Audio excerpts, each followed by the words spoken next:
Hi guys, this is Annette with Annette's Astrology Corner, and this is your daily horoscope and energetic reading for October 10th, which is Saturday. And we have some really interesting energy, to say the least, to talk about. What a weird day. Okay, so the moon in Virgo is going to be conjunct with the North Node in Virgo, right? A lot of mutable, a lot of energy in Virgo. Critically analyzing, assessing, intellectually processing our situation. And that has to do with your emotional barometer. So our emotional barometer is pointing us into taking a look at our lives. Now, sometimes when you start to process your life on an intellectual level, you can get kind of lost in the drama of it. It's like some of us can't just look at our lives and look at it and remove emotion and analytically process it without the component of emotion showing back up again. So I want you to be very mindful of that, because the moon also is going to be opposing the South Node in Pisces. So here's what I think could happen. I think we start to process our day, right? We start to go along our day and we start to think about things. We start to want to assess our situation and set up some positive routines. So then we start thinking about where our routines went wrong. And then pretty soon, before we know it, we're all in an emotional drama over the fact that all of these things happened to us that caused us some pain, some anxiety. It was a very painful time as far as it invoked a lot of anxiety and stress and anguish, absolute anguish, some of these things that we want to get a routine of. So some of these things probably have to do with poor coping methods, because Neptune in Pisces is fracking opposing Venus, it's opposing Mars, and it's opposing Jupiter, all in Virgo, all fracking in conjunct. So today is a day full of conjunct energy where everything is setting off everything else. So the planet of pleasure, love, romance, creativity, passion, and expansion, all in Virgo, is going to be opposing Neptune. So I think we have to be very mindful to get control of where our thoughts go. Okay, we can analyze, we can set forth powerful routines.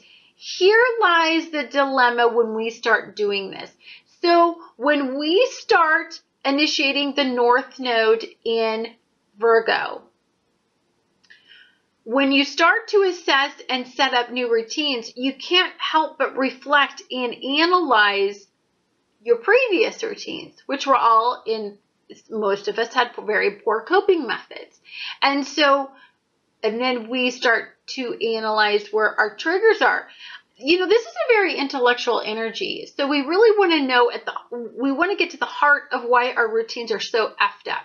And of course, that's the goal of any psychologist or any person who really wants to intellectually move forward in energy. They want to know why. And Virgo energy is a very big why energy. And if so, and why, not only why, but how do I overcome it? How do I fix it? And how do I make that a healthy routine? So in order for us to analyze it and get it on a healthy level, the very first thing we've got to do is figure out what made it unhealthy, and we got to find our triggers. That can lead us down very sad roads, very reflective roads, very painful roads, roads where we felt less than, where we did not feel empowered, where we felt anguish, anxiety, there could have been combativeness, and where we had roads where we weren't very emotionally fulfilled. And even though the knowledge is the overall point of all of this, and this is a slow process, and that we're on a road that, you know, just makes sense, that we're processing it the way we are, it is still very painful to start studying and implementing and start thinking these things through and setting up these positive routines. Be gentle with yourself.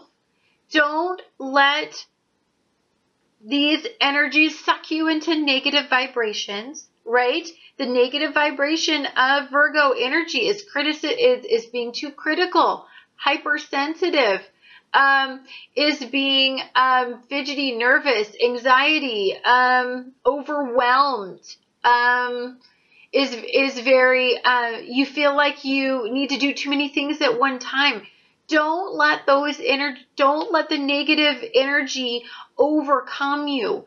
Look at your life and know that we need to set up some powerful routines that are good, but our past is our past. Yesterday was our past. Okay, an hour ago was our past.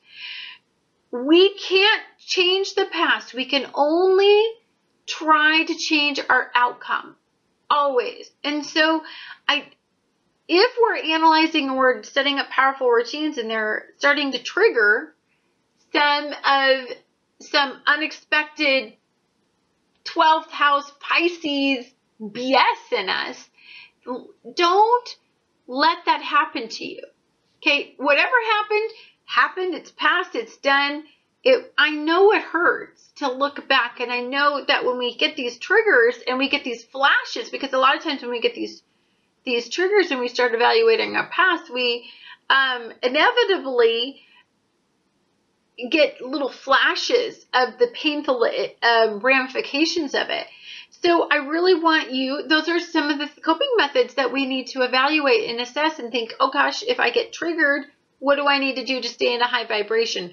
I need to identify, oops, if I'm feeling anxiety, oh, that just lowered my vibration. I need to find something to elevate my vibration. So, I believe that this is just a teeter-totter effect. We're going to go through this for some time while we set up new routines.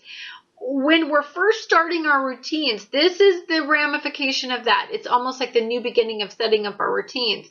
Now, inevitably, we move towards 0 degrees, and the whole point of that is by the time we hit that 0 degree mark, we've not only set up powerful routines, we're steady in them, and we're willing and we're ready to see the fruits of all of those labors. It's so strange. From 29 degrees going back to 0, but that's what happens. So anyhow, thank you guys so much for watching Annette's Astrology Corner, and I look forward to talking to you guys again tomorrow.